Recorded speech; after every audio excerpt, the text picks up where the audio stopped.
What the South African context, you could argue battery electric is not the future. I mean, 80% coal-based, we are suffering load shedding. Why would you introduce electric vehicles into this market?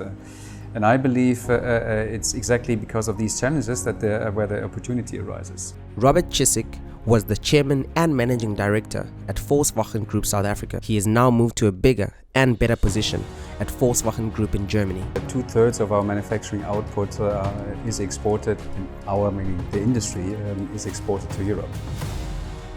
And if Europe transitions to electric vehicles, then there is a risk of losing out. He had led a passionate and dynamic team of over 4,000 Volkswagen and Audi employees in South Africa. We were honored to have him on Tech People Talk.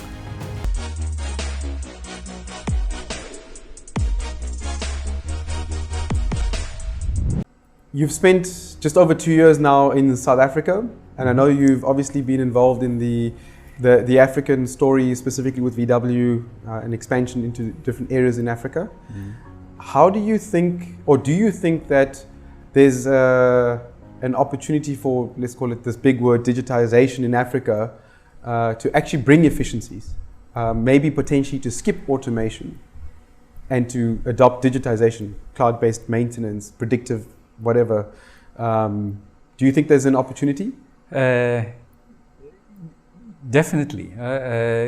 Given that so if you have varying skill levels, digitalization can play a crucial role in closing these skill gaps. In fact, I had a discussion with Quinton about it, that leveraging the opportunities you have, actually cheap opportunities when you think about it, about augmented reality, for example, and sort of teaching workers how to comply with the process without 3 years of apprenticeship. I think there is actually a lot of opportunity. Also, just monitoring what I just said with processes to ensure that regardless sort of the skill level, I'm not saying that people are not skilled in Africa, but sort of if there are any gaps, to just accelerate the progression by leveraging technology to ensure that you reach the quality levels and the output levels that are required. Yeah. Digitalization, that is not the challenge for Africa. What do you think that is? What is the challenge? The challenge is, particularly now if we're talking about my industry, is getting to a scale that justifies the investments that are sort of before digitalization, which is the hardware. So then, when we talk automotive and you take out North Africa and South Africa, it's a new vehicle market of 100,000, roughly 100,000 vehicles. Oh, really? That's not a lot. That's not a lot. So we are here in Kariga, the smallest plant in our network, and we are able to build more than 160,000 units. Yeah. If you take bigger plants, 300-400, our biggest plant can build up to 1.2 million vehicles a year. So that market is not big enough yet to justify a huge investment. So I think the biggest opportunity is that this continent becomes a trade market by itself. So my next week I'm in Joburg for the SA Auto Week. I'm sure we will hopefully get an update on the progression on the African Continental Free Trade Agreement. Yep. Even though I expect this will take a couple of years until we see that implementation, but that is probably the biggest opportunity for this continent. Yeah. Also, together with the opportunity that arises from the need from renewable energy. Yep. So obviously you're touching on renewable energy. VW's got a very strong play towards battery electric. We've got the ID4. I can't wait for it to arrive in South Africa so that I can... We're working on it. I cannot make any promises now, but it will happen at some point in time. Yeah. I want to build cars. He said, well, that's quite limiting. There are only a few companies. And then my response was actually, there are only two. One is BMW and the other one is Porsche. So I ticked at least one box already. So now that with being with the Volkswagen Group, maybe I can sneak my way into Porsche at some point in time. So it was very clear that I probably should study mechanical engineering, and I did that in Munich at the Technical University there. Did my PhD at the Technical University. Main reason for this being I was doing an internship at BMW, and then I went into the headquarters and I saw the reserved parking. And the reserve parking always said Dr. Ing, Professor Doctor. So shit. So if one were to achieve something in this company, you'll probably get these two letters. And after my PhD, I applied at BMW, but they never responded. So I had to take a detour through consulting. So I worked at McKinsey for 7 years in various industries. The last 3 years as a consultant to BMW. And then luckily the now CEO gave me sort of a standing offer. So if you're fed up with consulting, just let me know. So I ended up at BMW. Worked there for 6 years, mainly in production, and then I got a call from Volkswagen, and that was now what is it? Almost 5 years ago. It was shortly after the Dieselgate thing, and I thought maybe that's the best opportunity to join a company that really has a burning platform and the need to transform for the better. Because to be honest, the BMW colleagues were a little bit arrogant, saying everything's going well. So what exactly do we need to change? So I took the decision, one of the definitely not the most important, but one of the toughest decisions to leave BMW for Volkswagen. And I was lucky, and Thomas Schäfer, who was my predecessor, saw me or met me in Germany, and thought maybe that's a good option. And this is how I landed here in South Africa. Well, so what is your first role in VW? Was the head of production strategy. Okay. So for the Volkswagen brand, with the 17 plants that we have, vehicle plants without China. So I was trying to coordinate, build up a strategy, trying to harmonize processes and structures. Is that related to, maybe the underlying question is, what is production strategy? Is it related to the MQB platforms and the different platforms that have come from there? Or is it literally the production lines, or is it product and production? It was less related to the product or the platforms, because I mean we built a lot of platforms. It was more around what is helping productivity requirements in the future. So apart from the entire continuous improvement stuff, where we can also or build a program around how to leverage the ideas and improvements in one plant and spread it across the others.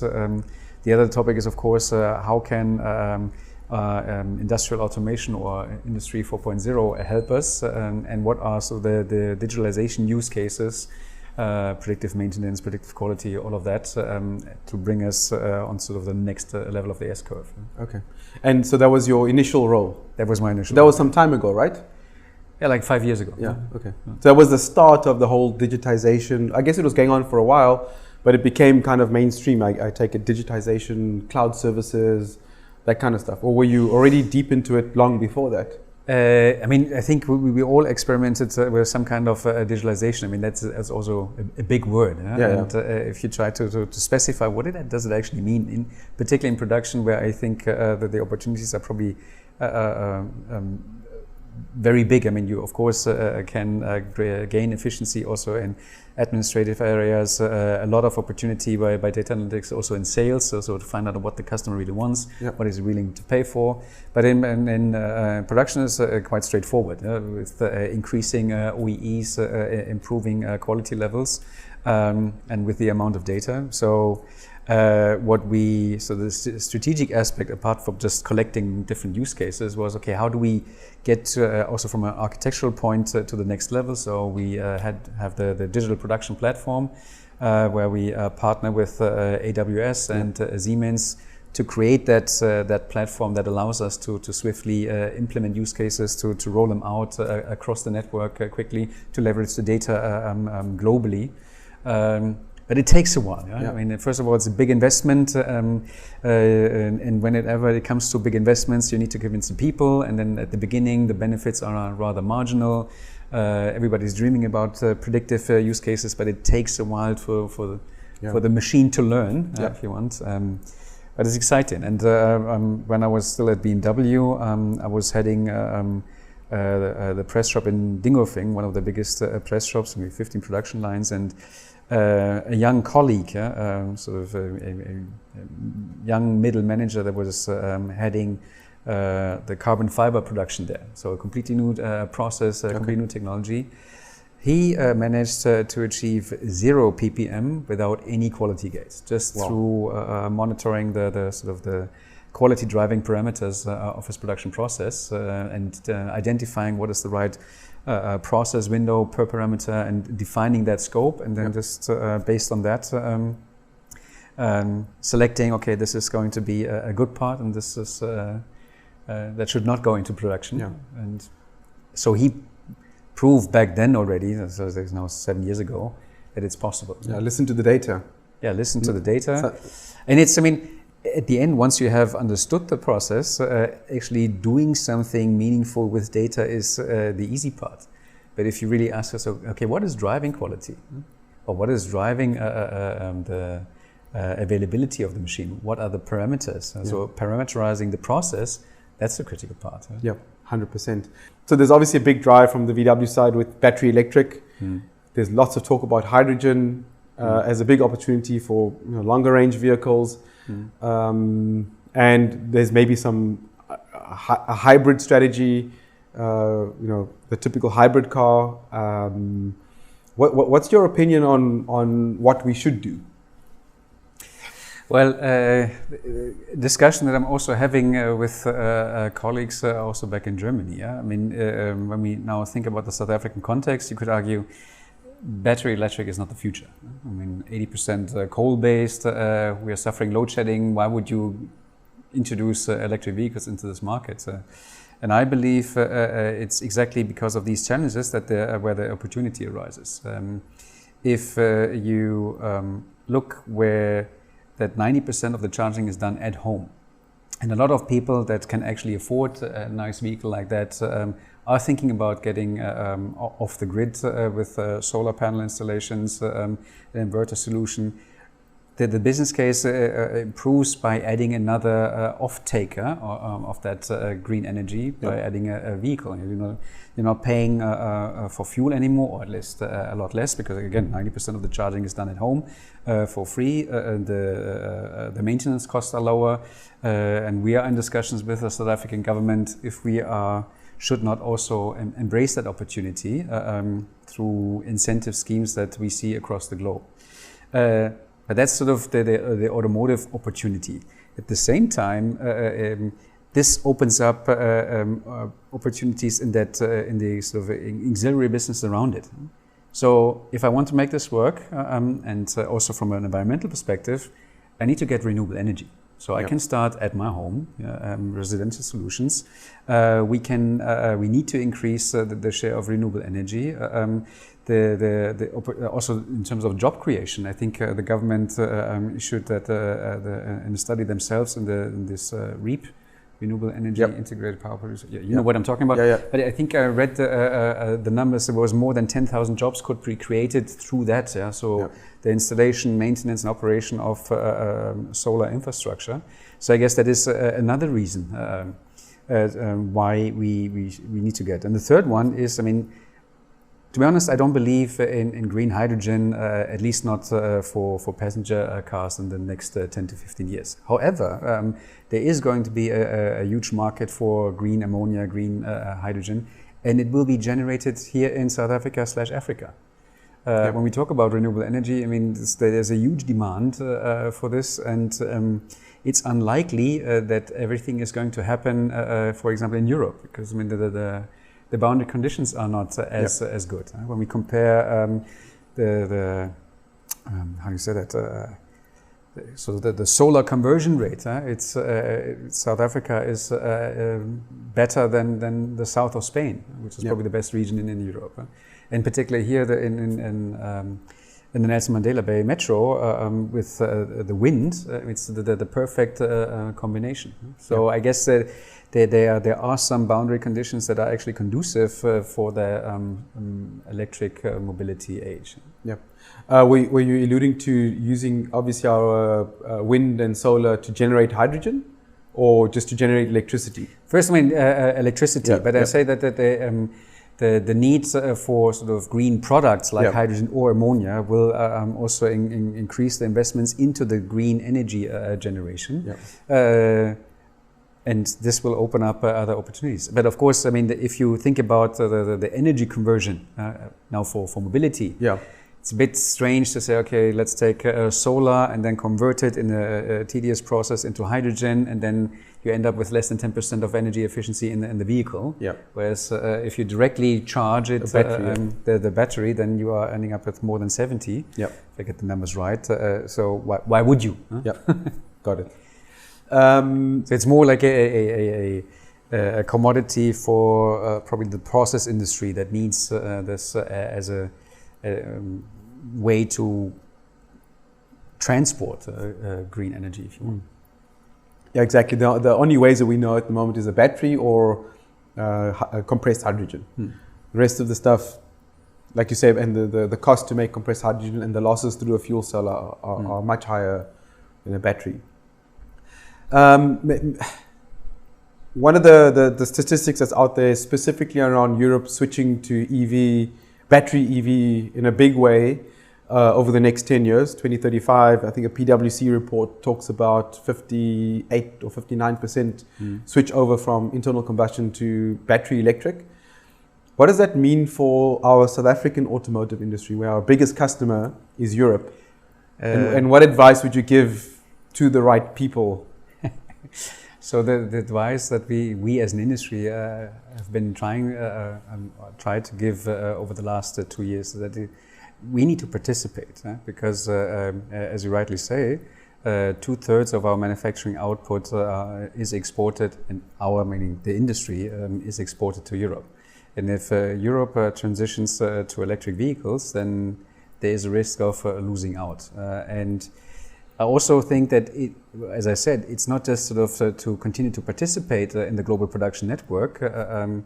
It's also to get into the opportunities that come with it, because you need to create a new ecosystem around electric mobility, and that could be a great economic stimulus to this country, or actually, in fact, to this continent. And also, if we don't do that, I think that there's going to be very strong competition from other regions in the world. I mean, if you look at India, they have a very aggressive plan to transition towards electric vehicles. Here we're talking about a 4 million vehicle market, so they have the scale to justify the investment. So I wouldn't wait too long to get on the way to electric mobility. And how do you think we should do that? Like, what if you had the magic wand to say, okay, this is what I think we should do so that we can satisfy our biggest customer, Europe? What do you think we should do? I mean, I think the first is also to create a local demand for electric vehicles, because it's always difficult, at least for us as a body manufacturer, to serve two markets with very different characteristics. At the moment, that works quite nicely here with the Polo. We sell that quite successfully in South Africa/Africa, but also to Europe and other parts of the world. Now, if we now have a different product portfolio or a different requirement for export markets and local market, that makes it a bit more difficult. So it would be great to align and synchronize these markets or these markets' development, even if they might be lagging a few years apart. The other thing is that we need to understand that we are in intense competition also when it comes to production incentives. So, and the scale disadvantages that we have as an industry is not in our favor. So I understand the fiscal limitations, but there's also the willingness of other parts of the world to support Africa or South Africa specifically in making that transition. I mean, just this morning in the radio I heard about that investment plan for the $8.5 billion from COP26, where electric mobility is one of the three elements. So there's probably the opportunity to leverage that. And I think, I mean, in discussions also with the DTIC, we proposed some measures that could actually be more or less fiscally neutral to stimulate the demand, to attract investments. It's basically following the approach that also other regions in of the world are following. Do you sense that there's some resistance to that? I understand that there are some challenges just around the affordability of this. And this is why we as an industry, we also need to be mindful. It's not that we ask for more money for us. I think it's more around creating or finding means that are affordable from a national treasury point of view, but also create a net positive economic effect. Yep. And this is probably sometimes what's missing in, okay, you're talking about incentives, so basically subsidies for either you or customers, but we never look at, okay, but what will be the net economic effect if we, for example, take into account that the uptake of solar installations will rise, that we also need to prepare ourselves to reach a certain scale to also build up the supply chain around it and the opportunities that will come with that. So I guess there is still some investigation necessary, but I mean, it's also, we don't have too much time. Yeah, exactly. Time is... We're talking here EU7 introduction in 2026, which means that ICEs, or internal combustion engines, will take another hit in Europe. Yeah. And 2026, in terms of investment decisions, is yesterday. Yeah, exactly. It's already done, pretty much. It's done. Yeah. It's done. I wanted to share with you my take on OEE. So I think my 2 cents in looking and fortunately being exposed to many factories around the world, I think OEE is a really good measure, especially from a management level. So you get a good number, and one number that tells you whether you're good or bad. And I find that because the data collection to calculate OEE is still very manual. Some parts of it are automated, some parts of it are manual. You find that there's often a lot of manipulation of what OEE is because it's manual input. And I also think that there's some numbers missing in OEE, for example, CPK. So you can have a bolting tool that's telling you everything is fine, meanwhile the bolting tool is not able to tighten the bolt correctly. Yeah. And if you look at some of the recall campaigns that I've understood in detail, it's because the bolting tool said it was fine. Yeah. And the axle left, and there was a recall campaign because it was actually not fine. Yeah. OEE was 90 whatever or 85% or whatever the target was. So I think that there's, from a digitization perspective, even in low cost countries, low volume factories, there is opportunities, cost effective ways, as you say, to collect data that actually calculates these numbers correctly. And I think because we can now collect like quality measures, CPK, preventative maintenance, which is not considered in OEE, I think OEE needs to be rethought, because OEE came from a top-down approach, whereas if you take it from a bottom-up approach, there's maybe a different way of looking at it that actually allows you to say, okay, it actually was a quality issue on that machine, as opposed to I've got a quality problem. That's my 2 cents on, I think, the opportunities with digitization, specifically around OEE. Yeah, and I mean, in addition to that, it's that's sort of optimizing a sort of single station or unit. That's one thing. But I think the opportunity that we have now is to monitor and collect the data along the entire process. Exactly. So at the moment, we're running a pilot, what we call road test predictor. So each vehicle that we manufacture is tested on a road in real life conditions to see if everything is in order. And the attempt now is that we get a prediction if we really need to test drive it, or if based on all the process parameters that we collected, and if they are within this process window, if we can assure that this vehicle is in order to reduce the amount that's of a great, and that's not OEE, right? No, but that goes, I mean, to your point on the CPK, that quality, or sort of the being within the process window is part of the OEE. It doesn't help me if I have the availability, but I produce non-conforming parts. Yeah, 100%. The other challenge I've seen with OEE, kind of leading to my next question, is that OEE implies, and especially TPM, OEE, these kind of older production systems, implies or assumes compliance. And obviously a lot of it comes from the Japanese culture, which is makes a lot of sense if you kind of understand their culture. And I've observed in Germany, Europe, South Africa, USA, India, where our cultures are not as compliant. And you start to see certain things kind of looking good, but not necessarily good, or sometimes looking bad when they are actually good.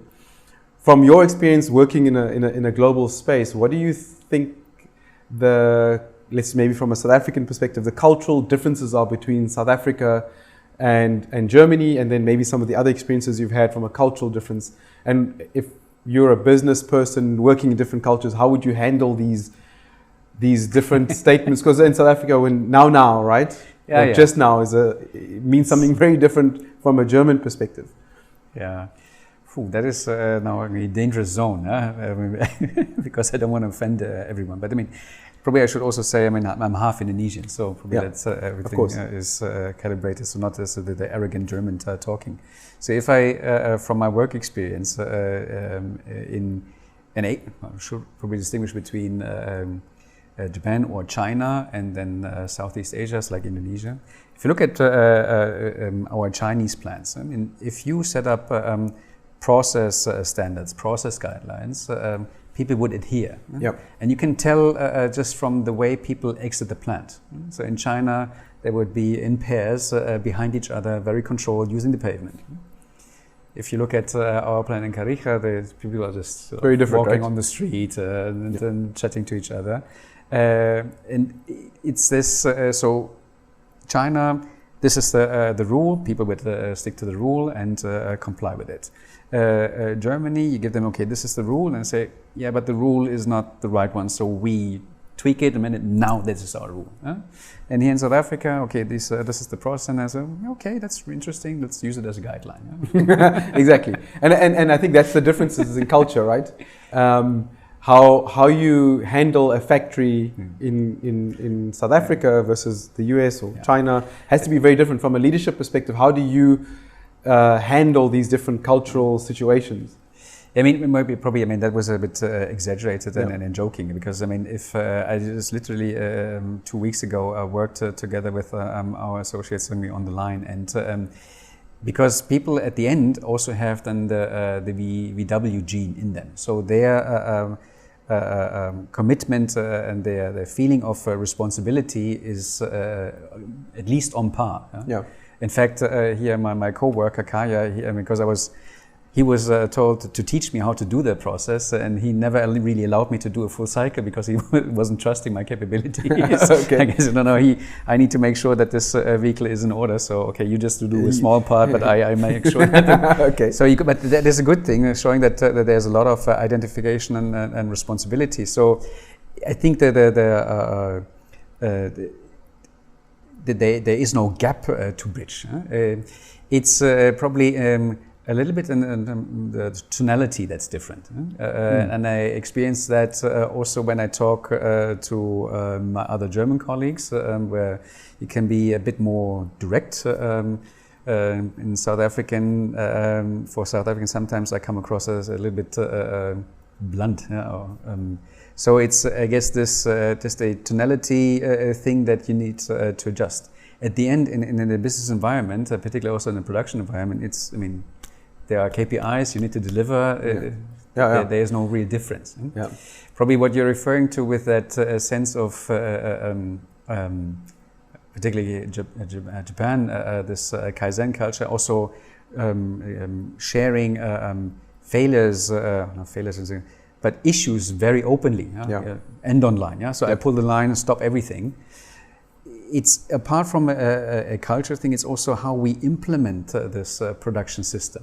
If you accommodate the capacity to allow for these breakdowns, then you can do that. Yeah. But and I'm talking also from my general experience, not only from Volkswagen, but also from other manufacturers, because we are optimizing and then the investments to the extent that you don't have time to stop the line. Yeah. Or there is always this connotation, if you have stopped, I mean, it needs to be really, really severe. Otherwise, it's a challenge to encourage people to actually do that. And to say that there's a problem. There's a problem. It's the more the mentality. Okay, I need to ensure that we continue with the process, so I'll fix it. And that's actually something that we're also discussing internally, how to deal with this and finding the right balance. I mean, we are trying to encourage a speaker culture, because I mean, at the end, you need to be very open and transparent with any issues that you have, particularly in production, and then make sure that you identify the root cause for this. Yeah, I think it's about being candid with it is what it is, and trying to make people understand that I'm not offending you. It's a culture we try to build in our company is if I don't like something that Goodwill has done, I need to be able to say I don't like that. It's not that I don't like you. I just don't like what you've done, and we need to be able to create a culture where it's comfortable that he can say, I think you're wrong, and I think this is what I think. And I think, in fact, I mean, the way I've experienced that in South Africa, it's actually something where probably back in Germany we could learn from, because again, it comes down to tonality. So the way people convey feedback here in South Africa is much more digestible than sometimes this very direct criticism, I would say. I think it's one of our advantages in South Africa due to the fact that we have multiple cultures. Yeah. So we have different cultures, races and cultures, which makes us a little bit more sensitive to how we say you did something. Whereas in Germany, it's obviously not one culture, but it's almost one type of community, and so you can be more direct, and the other person knows that you're not being personal, it's just being direct. I find the biggest impact, especially between our German colleagues and customers and us, is in email tone. So we will get an email from a customer, a German-speaking customer, and the email, if you read it in a South African mindset, would be, oh my goodness, this guy is completely upset. The whole world's come to an end, but it's a matter-of-fact email and very blunt, as we would see it. But they are just stating the facts. And so we've had to, some of our project managers and our sales team to say, let me try and interpret this email for you with what the guy's probably saying. And even our email back. So we would try to, and especially our Indian colleagues, it's maybe more prevalent in India, is we would try to not upset the customer. So we would kind of sugarcoat the truth. You make it sound a little less bad. And then from a German side, they interpret it as it's not so bad. But meanwhile, it is bad. And then you have this especially with email where you can't sense the tone of voice, it becomes an interesting cultural dynamic. And in the US, the culture from the US in an email, from my experiences, they won't even say, Dear Yanesh. They'll just type the statement. And it's not rude. Whereas we would perceive that as rude. In Germany, you would perceive it as rude as well. It's just interesting working in a global. But I guess, I mean, also through this globalization, through the working from home or using Teams and having less emails and more physical, I shouldn't say physical, but personal interaction, at least via video conferencing, that takes out some of these issues. Yeah, 100%. Because over time you learn how to sort of recalibrate this 100% type of expression. If we had an audience of young people in university or graduated, maybe your grad program at VW, which I started as. Oh, really? Yep, I was a grad at VW. Look at you. Huh? Best thing I ever did. I don't regret a moment of it. Hardest thing was to resign. Okay, yeah. Sean Robinson was my boss, and it was one of the toughest things I had to do was say, Sean, I'm leaving, because he was really good to me and a good mentor for me. What advice would you give them in terms of your career progression, the mistakes you made? Don't do this because I did that. Tough one, because I mean, as we pre-discussed, a lot boils down to just being lucky, being at the right time, at the right place. But I think you can at least do something by thinking about how do you increase your options. I mean, of course, there is this, like a hygiene factor, so minimum performance, you should have decent grades, you should finish. But then on top of that, I mean, what company typically are looking for, so what makes you interesting? So yes, we understood you have studied this and that, met a certain threshold when it comes to performance, but what makes you an interesting personality? I mean, I was lucky that I had the opportunity to study in 3 different countries, but it's also smaller things that what you do, I don't know, so any CSI project, you're leading the soccer team of your community, something like that. It's not that you should be doing this, thinking about putting that into your resume, but and it's something you should at least consider. to what makes you, what is interesting about you. Another thing is ideally you find your passion. And it doesn't mean that if that doesn't happen, then there's no way out. I come to that. But you better do something that you enjoy and you have a passion. So when you get to the job interview and you're being asked, so, okay, why us? Yeah. Then you better have a good answer. And that's I'm a big fan of this company or that company. So start thinking about why you want to work at this specific company or in this sector and why this company should take you. At the same time, things never work out like you've planned it. Yeah. And that's probably the other advice. If you're open-minded, everything can be interesting. Every job, every industry.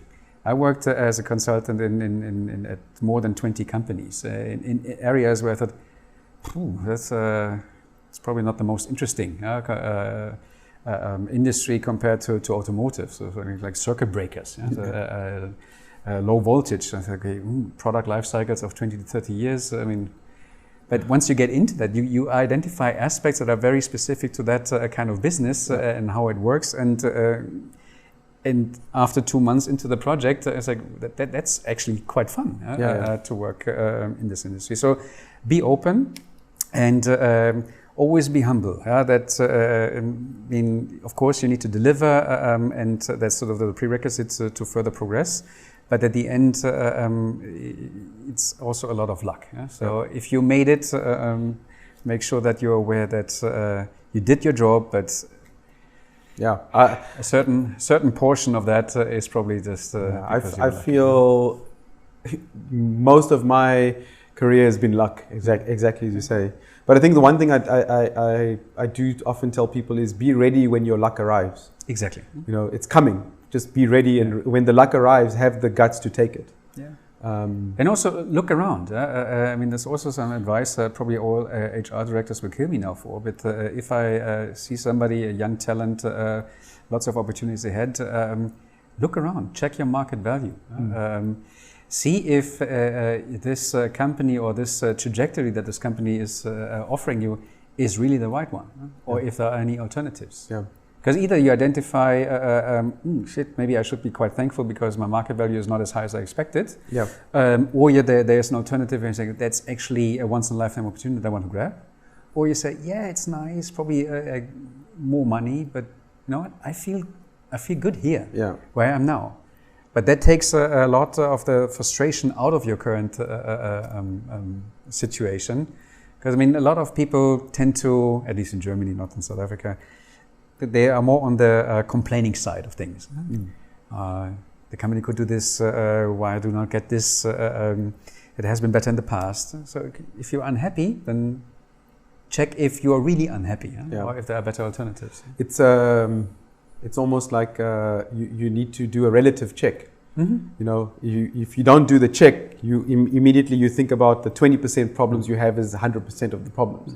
If you do a check somewhere else, you might realize actually there's 70% problems there. I'm happy with my 20% because there's actually 80% that's good. So don't get me wrong, I'm not promoting sort of being opportunistic. No. But from time to time, it is good to calibrate, is it the right place for me? Am I happy? Yeah, I 100% agree with that. And we openly have these discussions with our staff at GenderMark because we also know that it's unlikely that a person working here will work here forever. But while we are working together, let's make the best of it. And if I can help you towards your career path at VW, for example, let me help you. Because at least in between that period, we'll be supporting each other. I think it has to be like that because no one can work at a place forever. At least going forward. In the past, it was like that. We have sufficient examples that actually prove the opposite. I think it was like that in the past. My parents were of the generation that would work in one place and that was it. But I think the generation that's coming up, or at least maybe not you might work in the same company, but you'll move. Yes. Right? You'll move to different places, different challenges. Yeah. And I think you have to be, as people that are employing people, you have to be open to that and accept that. That's just how it is and use it to your advantage. Absolutely.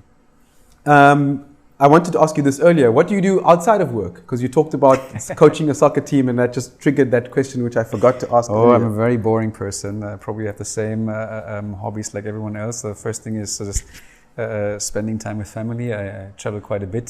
So if I have some free time, I try to first focus on my family. Since I came to South Africa, we were living on a golf course, so I started playing golf again. Okay. Again, so if you haven't started that, don't do it. It's just such a frustrating, but at the same time addicting game. So I'm completely soaked into this. I play a bit of tennis, I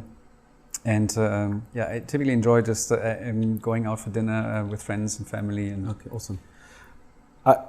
I'm quite sad that you said that's boring, because that sounds like me. I do exactly the same thing. Travel a bit.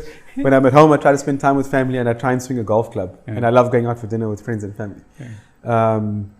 What's your handicap? We cannot disclose that. Okay, private information. No, it's what is it? 27, 28 something. Okay.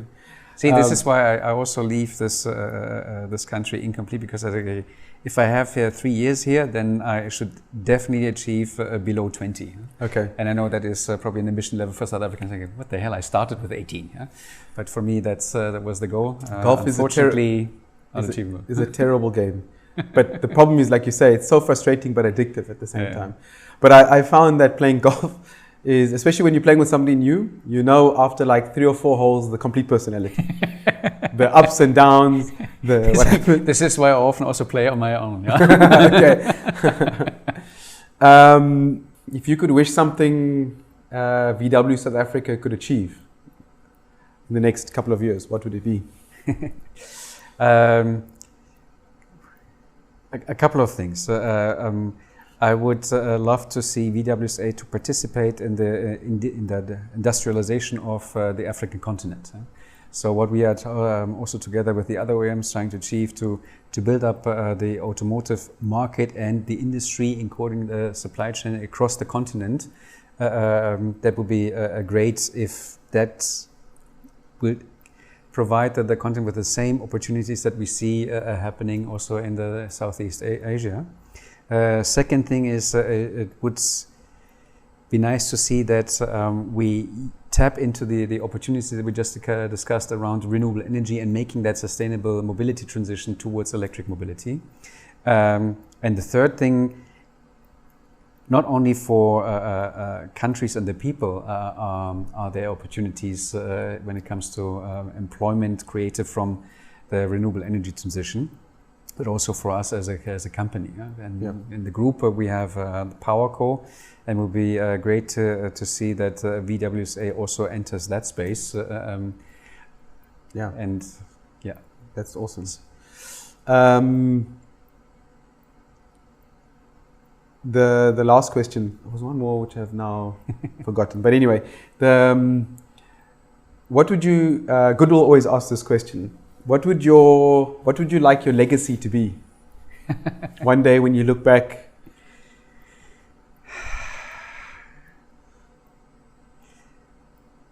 In fact, you asked me the question, and I would give the same answer with what I'd like VWSA to see. I mean, I still have 20 years ahead of me. So when it comes to my professional career, it's probably just an intermediate milestone to say, okay, now that I've been on this continent, in this country, is there a way to be part of the growth and the economic development here? And cannot disclose too much, but I already highlighted a few things. And I'm pretty confident that VWSA will take that route. I just hope that, so from a personal perspective, that my kids will have the same opportunities that I had, and I try to make sure that they are in the same position and will receive the same luck that I was able to receive. That's awesome. I somehow wish that for me as well. I just hope my daughter experiences the same things that I experienced, and can take the luck when it arrives.